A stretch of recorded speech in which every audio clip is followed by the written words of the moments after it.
How to log into your Netflix account on a desktop or laptop computer. Whether you're new to Netflix or just need a quick refresher, I've got you covered, so let's get started.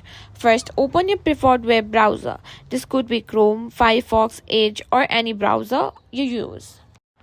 In the address bar, type in Netflix or www.netflix.com and hit enter. This will take you to Netflix homepage. On the Netflix homepage, look for the sign in button. It's typically located in the upper right corner of the screen. Click on it. You'll be directed to the login page. Here, enter the email address and password associated with your Netflix account. Make sure you're typing them correctly. If you forget any password, you can click on the forgot your password link and follow the prompt to reset it. Once you've entered your details, click the sign in button, and that's all there is to it on how to log in or sign in onto your Netflix account on PC. I hope you found this tutorial helpful.